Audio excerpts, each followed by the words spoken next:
So Colorado's growing and growing and growing. Where are they all coming from? To find out from Constellation Consulting. Thank you for being here, Ben Egan. Thank you, have you. Thank you for having me. All right. I saw a study that you did that caught my eye, and I was just mesmerized because I've had this gut feeling that our state has been infested by out-of-staters who are also bringing a pretty left-leaning political viewpoint. For those of us who were raised in Colorado, there was a Colorado spirit, and I sum that up as the craving to make your own decisions versus a Californian spirit of I want to make decisions for you. And so I opened up this report, and it was fascinating. Why did you do it, first of all? Well, because I am also from Colorado and shared the same gut feeling that you did, that we're being overrun by people from out of state. So I decided to sit down and say, all right, well, is this actually true?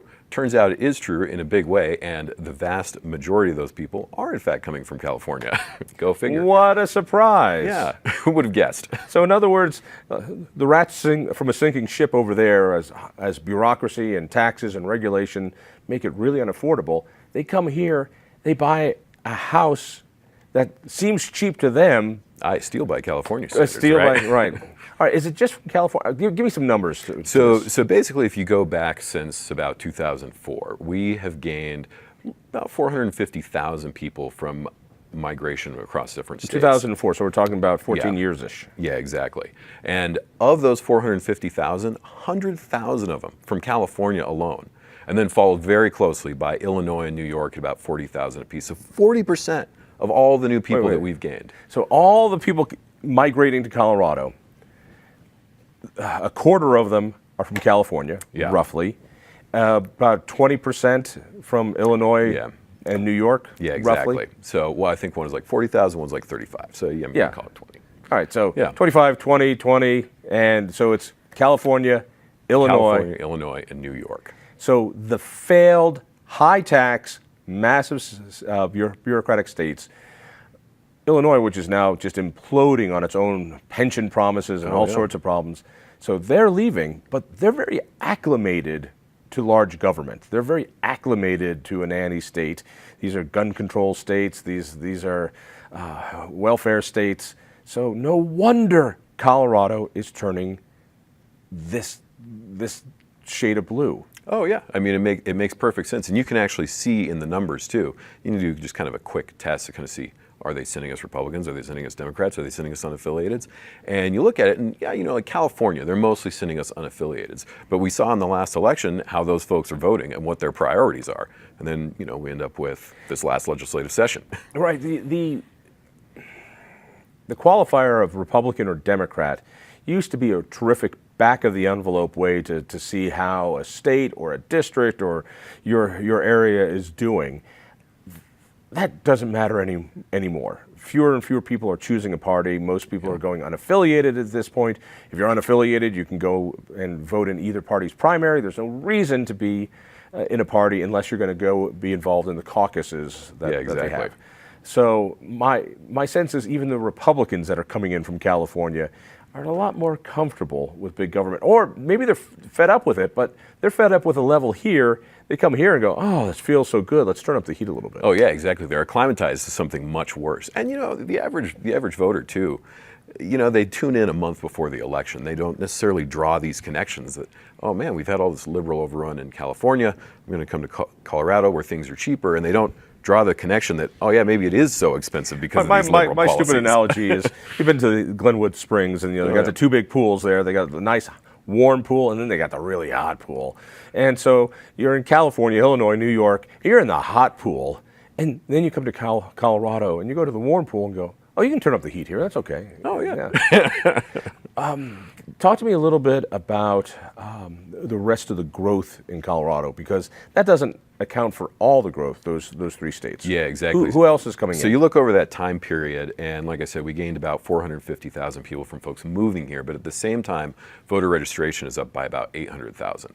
And that's one factor of us, you know, going out and proactively registering people who just weren't before. And by the way, us being people on the left, which have been killing it when it comes to getting their people or people who are likely to vote their way registered and then getting them to vote. Oh, yeah. I mean, I looked just a couple of months ago. Organizations registered to do voter registration drives in Colorado, like a dozen left-aligned organizations, one conservative one. I mean, it's something we got to get better about doing. But so it's people being newly registered, and then it's folks turning 18 and getting registered. And you can kind of see there has been a drift downwards in the balance of the age of voters in Colorado over the past couple of cycles. So that's a factor. Talk about the people who are coming in here destroying our once beautiful, tolerant, liberty-loving state and turning it into Venezuela. But people are also getting the hell out of Dodge before it gets too bad. What's the out-migration looking like? Oh, so this is an interesting one too, because it's something that has crossed my mind as a conservative. Is I got to get somewhere better. So you look at places, where we're losing people to, because Colorado, for the most part, is gaining people from every state, with the exception of some places like Wyoming, Montana, Idaho, Arkansas. You know, traditionally right-leaning places where there's still some bastion of conservatism, tends to be where we're losing folks to. Right, and I've got family members who are on the lam now, and they've gone to Wyoming. Why? Because they can't take this crap anymore. Oh yeah. You know, they want to go someplace where they can live their lives, and it's interesting from their point of view. I've heard that Wyoming people are like, "Would you Coloradans stay out of here?" Well, my family's from Wyoming, so really? we get the same. Yeah, I've heard that they call us greenies because of the green license plates. Yeah. Don't need those greenies up here. That's funny. All right. You can't put up a wall in Colorado. I looked in the Constitution and you're not allowed to. So you can't put up a wall to stop these people from coming out. But what can be done? Oh, well, that is the million-dollar question. So, you know, it's a little bit different now because we just had automatic voter registration come through the legislature, and that's going to change the dynamic a little bit. But in the meantime, it's still a race, because for that to take effect, somebody has to have an interaction with the government, unless we go out and proactively register them. And as you mentioned, we've just been dropping the ball on having any sort of proactive voter registration effort. You know, like we lost a couple of races this last go around that if we had found 1,000 Republicans to register, we could have held on to. You're telling me that we can't find 1,000 conservatives in an entire House district? No, we just got to try. We just got to make an effort. Well, it's a problem that Republicans have, and mostly Republican donors have, that they put their money into candidates, not into infrastructure, Exactly. and they don't have the patience. They want to win in 90 days. They don't want to win in 4, 8, 12 years. And so they don't got to invest in that. The left invested in that. You said there were 12 different partisan organizations registering people to vote on the left and only one on the right. Yeah, exactly. And I mean, that's just off the top of my head. It's probably even different now too, but they're dwarfing us on that because, like you said, they invest in the long term. And the short-sightedness there is, you know, the less that we do that, the more donors are going to have to throw behind a candidate to try and make them successful and ultimately meet with failure anyway. The other part, now that everybody is registered, everybody's going to be registered, whether you want to or not. Congratulations.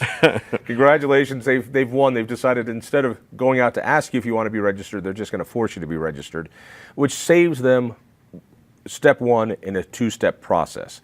The two-step process is find the person that you know would vote your way, if only they would vote, and get them registered, and then hound them to get that ballot in the mail. And so it's not rocket surgery. It's just hard work, you know. And if we were to do that, if there was a machine as good as the left's machine, which will take years to build, could this still become a state where we're able to make our own decisions? Yeah, so I actually looked at this specifically just recently. So if you look at the potential unregistered voters in each party, and you said, all right, tomorrow they were all registered.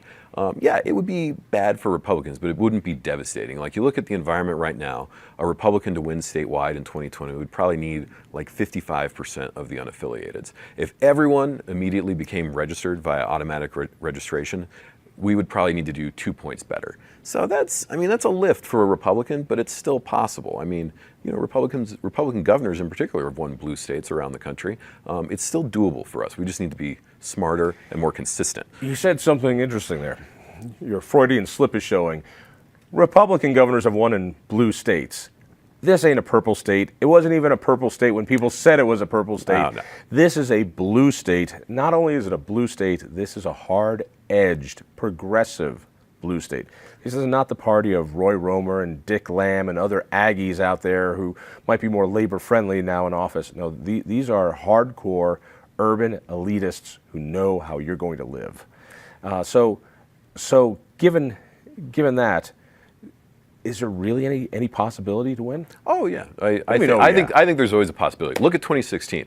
So 2016 election, at the top of the ticket we had Donald Trump, who had one of the worst performances for Republicans statewide in recent history, and then just a little bit down you had Heidi Ganahl, who had one of the best performances for a Republican in recent history, and that's just 2 years ago.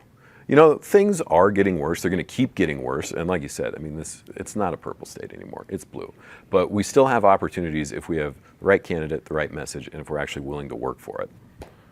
Well, let me see if I got this. We don't have the right candidate. We don't have the right message. And nobody's willing to work for it. Sean? There we go. I think we're going to be there. No, and it's true. The Republicans' bench is, we don't have a bench. We got a folding chair. There's just, we don't have people, we don't have the same farm team that they have. So we've got great guys like Cory Gardner, who people love and should get reelected. But we don't have the systems in place. All right, minute left. After you've done all the survey, first of all, can people see this? Oh yeah, I mean, a lot of this stuff is just on my webpage. It's Constellation Political, all one word. Just go read ConstellationPolitical.com. It's right there. So, given that, what is your roadmap? If you could sit down with the rich guys and say, hey, this is what you need to do. So I think there's a couple of things. One of the big problems that nobody sees is that we have no up-and-coming talent among political operatives. So one, you have to have some sort of year-round organization where people can actually make a living. Young kids coming out of college can get involved, become field directors and become deputies and become campaign managers. And one of the things you can give them to do is to stand up an actual proactive voter registration effort, which will be necessary for probably at least the next 5-7 years, even with automatic voter registration. Then you actually have to pick races to get involved in an intelligent way, not just picking half a dozen and hoping you get lucky. And then 3, instead of going all in on one medium when you're advertising in those races, you have to have a smart mix of advertising that actually reaches everyone. We got the mailers. We got the mailers and TV ads. Yes. Ben, thank you so much. Appreciate it. Thank you, sir. Listen for me on KHOW Radio. Read me in the Denver Post. Check out the Independence Institute at thinkfreedom.org. We'll see you next week.